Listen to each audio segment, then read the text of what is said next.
ಬ್ರೇಕ್ನ ನಂತರ ಐಟಿವಿ ನ್ಯೂಸ್ಗೆ ಸ್ವಾಗತ.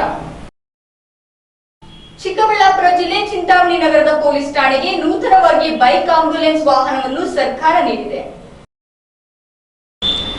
ಚಿಂತಾಮಣಿ ನಗರದ ಪೊಲೀಸ್ ಠಾಣೆಯಲ್ಲಿ ನೂತನವಾಗಿ ಬೈಕ್ ಆಂಬ್ಯುಲೆನ್ಸ್ ವಾಹನವನ್ನು ಜಿಲ್ಲಾ ಪೊಲೀಸ್ ಇಲಾಖೆ ವತಿಯಿಂದ ಈ ವಾಹನವನ್ನು ನೀಡಿದ್ದು, ನಗರದಲ್ಲಿ ಸಣ್ಣ ಪುಟ್ಟ ಅಪಘಾತಗಳು ಸಂಭವಿಸಿದರೆ ಪ್ರಥಮ ಚಿಕಿತ್ಸೆಗಾಗಿ ಈ ವಾಹನವನ್ನು ಉಪಯೋಗಿಸಿಕೊಳ್ಳಲಾಗಿದೆ.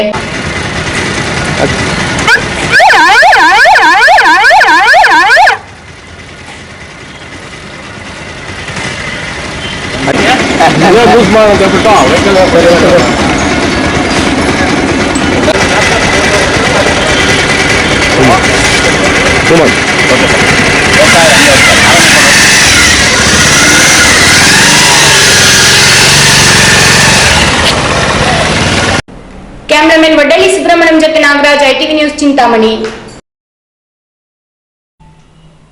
ಗಣೇಶ ಹಬ್ಬದ ಆಚರಣೆಯ ಸಂದರ್ಭದಲ್ಲಿ ಯಾವುದೇ ಅಹಿತಕರ ಘಟನೆಗಳು ನಡೆಯದಂತೆ ತಡೆಗಟ್ಟಲು ನಾಗರಿಕರು ಸಹಕರಿಸಬೇಕು ಎಂದು ಚಿಕ್ಕಬಳ್ಳಾಪುರ ಜಿಲ್ಲೆ ಶಿಡ್ಲಘಟ್ಟ ಪೊಲೀಸ್ ಠಾಣೆಯ ಪಿಎಸ್ಐ ರಾಘವೇಂದ್ರ ಹೇಳಿದರು. ಶಿಡ್ಲಘಟ್ಟ ನಗರದ ದಿಬ್ಬುರಹಳ್ಳಿ ರಸ್ತೆಯಲ್ಲಿರುವ ಗ್ರಾಮಾಂತರ ಪೊಲೀಸ್ ಠಾಣೆಯಲ್ಲಿ ಆಯೋಜಿಸಲಾಗಿದ್ದ ಶಾಂತಿ ಸಭೆಯಲ್ಲಿ ಮಾತನಾಡಿದ ಅವರು, ಪ್ರತಿ ವರ್ಷದಂತೆ ಈ ವರ್ಷವೂ ಕೂಡ ಗಣಪತಿ ವಿಗ್ರಹಗಳನ್ನು ಪ್ರತಿಷ್ಠಾಪನೆ ಮಾಡಲು ಇಚ್ಛಿಸುವ ವಿವಿಧ ಸಂಘ ಸಂಸ್ಥೆಗಳ ಪದಾಧಿಕಾರಿಗಳು ಹಾಗೂ ನಾಗರಿಕರು ಕಡ್ಡಾಯವಾಗಿ ಪೊಲೀಸ್ ಇಲಾಖೆಯಿಂದ ಅನುಮತಿಯನ್ನು ಪಡೆದುಕೊಳ್ಳುವುದರೊಂದಿಗೆ ಇಲಾಖೆ ನೀಡುವ ಸೂಚನೆಗಳನ್ನು ಕಡ್ಡಾಯವಾಗಿ ಪಾಲಿಸಬೇಕು ಎಂದರು. ಇಲಾಖೆಯಿಂದ ಅನುಮತಿ ಪಡೆಯದೆ ಗಣೇಶನ ಪ್ರತಿಷ್ಠಾಪನೆಗೆ ಯಾರಾದರೂ ಮುಂದಾದಲ್ಲಿ ಅಂತಹವರ ಮೇಲೆ ಕ್ರಮ ತೆಗೆದುಕೊಳ್ಳಲಾಗುತ್ತದೆ. ಗಣೇಶನ ಪ್ರತಿಷ್ಠಾಪನೆಯ ದಿನಾಂಕ ಸೇರಿದಂತೆ ಸ್ಥಳ, ವಿಸರ್ಜನೆ ಮಾಡುವ ದಿನಾಂಕ, ಮೆರವಣಿಗೆ ಹೋಗುವ ಮಾರ್ಗ, ವಿಸರ್ಜನೆ ಮಾಡುವ ಸ್ಥಳ ಮುಂತಾದ ಅಗತ್ಯವಾದ ಮಾಹಿತಿಯನ್ನು ಪೊಲೀಸ್ ಠಾಣೆಗೆ ಕಡ್ಡಾಯವಾಗಿ ನೀಡಬೇಕು. ವಿಸರ್ಜನೆಯ ದಿನಾಂಕದಂದು ಗಣೇಶನ ಮೂರ್ತಿಯನ್ನು ಸಂಜೆ 6 ಗಂಟೆಯ ಒಳಗೆ ವಿಸರ್ಜನೆ ಮಾಡಬೇಕು ಎಂದರು.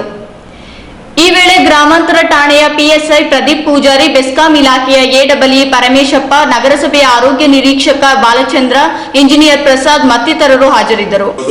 ಹಾಗೆ ಶಿಡ್ಲಘಟ್ಟ ಗ್ರಾಮಾಂತರ ಠಾಣೆಯಲ್ಲಿ ಆ ಠಾಣೆ ವ್ಯಾಪ್ತಿ ಒಳಪಡತಕ್ಕಂಥ ಪ್ರತಿಯೊಂದು ಹಳ್ಳಿಗಳಲ್ಲೂ ಕೂಡ ಸಂಬಂಧಪಟ್ಟ ವಿಗ್ರಹಗಳನ್ನ ಇಂತಹ ದಿನ ನಾವು 17 ಕೆಲವರು ಈಗ ತಮ್ಗೆಲ್ಲ ಗೊತ್ತಿದ್ದಾಗೆ 17ನೇ ತಾರೀಕಿನ ದಿನನೇ ಯಾರು ಪ್ರತಿಷ್ಠಾಪನೆ ಮಾಡೋದಿಲ್ಲ. ಒಂದ್ 2-3 ದಿವಸ ಬಿಟ್ಟು ಕೆಲವರು ಮಾಡ್ತಾರೆ, ಮತ್ತೆ ಅವತ್ತೇ ಬಿಡ್ತಾರೆ.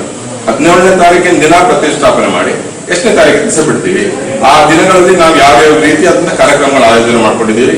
ಆರ್ಕೆಸ್ಟ್ರಾ, ಇಂತಹದಂತ ಆರ್ಕೆಸ್ಟ್ರಾ ಅಥವಾ ಸಂಗೀತ ಸಭೆಗಳು ಈ ರೀತಿಯ ಆಯೋಜನೆ ಮಾಡಿದಾಗ ಯಾವ ರೀತಿ ನೀವು ಅಲ್ಲಿ ಈಗ ಎಲ್ಲ ಒಂದು ಗಣಪತಿ ಅಂದ್ರೆ ಈಗ ನನ್ನ ದಿಬ್ಬುರಹಳ್ಳಿ ಠಾಣಾ ಲಿಮಿಟ್ಸ್ ಅಲ್ಲಿ.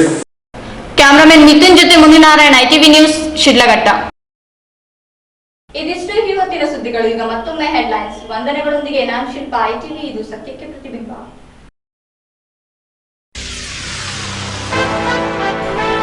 ವಿಳಂಬವಾಗುತ್ತಿರುವ ರಸ್ತೆ ಕಾಮಗಾರಿ, ಶೀಘ್ರವಾಗಿ ಕಾಮಗಾರಿ ಪೂರ್ಣಗೊಳಿಸುವಂತೆ ಸೂಚನೆ, ಸಾರ್ವಜನಿಕರಿಂದ ಆಕ್ರೋಶ.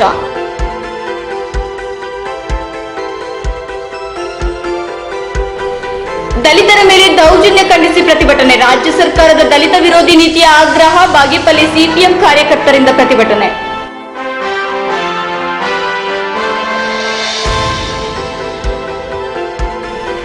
ಗಲಭೆಗಳು ನಡೆಯದಂತೆ ಗಣೇಶ ಹಬ್ಬ ಆಚರಣೆ, ಸಾರ್ವಜನಿಕರಲ್ಲಿ ಅರಿವು, ಶಿಡ್ಲಘಟ್ಟ ಪೊಲೀಸ್ ಠಾಣೆಯಲ್ಲಿ ಶಾಂತಿ ಸಭೆ.